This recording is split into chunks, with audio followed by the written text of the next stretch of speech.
It's about being transported to a different realm. And to remember what it feels like to use your imagination. I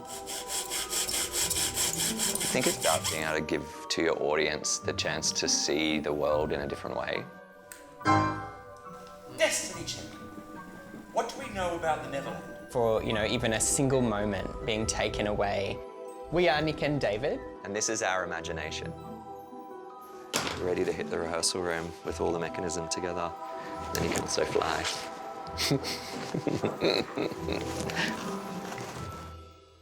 Puppets conjure up the inner child in all of us, and tapping into that sense of wonder are artists Nick and David, who have been evolving the craft of puppetry here in the heart of Brisbane. Now, with one of their largest productions yet, their company, Dead Puppet Society, is poised to charm imaginations around the world. So this is how it starts, and then I go through and start drawing the creature from different angles.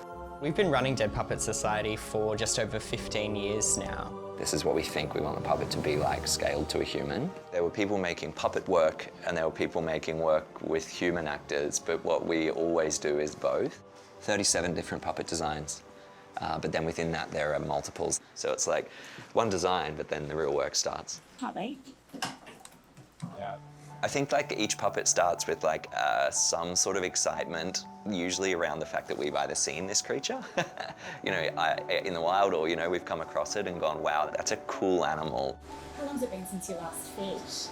Last week. Oh, great. It's been 1 week. The puppets that we make are not like I'd say lifelike, they sort of are in a way, but they're not realistic. So that when an audience sees our creatures, we're just sort of providing them with a container that they can then funnel their own understanding of that creature into, and so then it comes to life.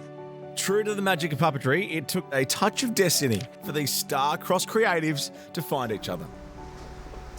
The legs of the flamingo, but we're just trying to get the length right so that... I'll show you. Yeah, that length is great. That's heaps of kick. Great. Yeah. It's probably slightly more than the other ones. Better. Yeah. Definitely better. Not too bad. Don't do that though. It'll break. Yeah.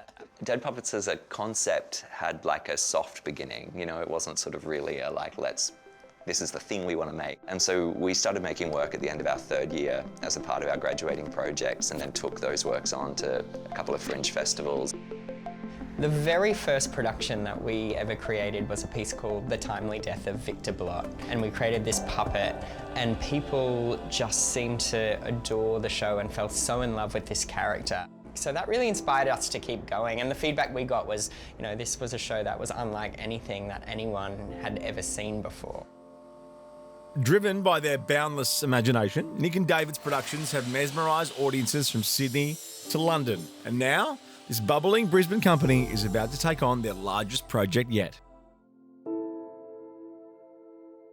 Bit, could we please just read from the top of 41, which would be Stash's beautiful baby with the handlebar? So we're right in the midst of preparation for the Dead Puppets version of a show called Peter and the Starcatcher. It's cool because it's one of the first times that it's been licensed out for a new version to be made of this production. And it's also the first time that Disney Theatrical have let one of their works be remade in Australia. Without a hero, what am I? Peter and the Starcatcher is the prequel story to Peter Pan, so it's really about how all of the characters came to be what we now know them as. Swap, you say? When we go into full production, we see about 50 artists come together, from the cast through to the creative team, through the technicians, to bring this world to life.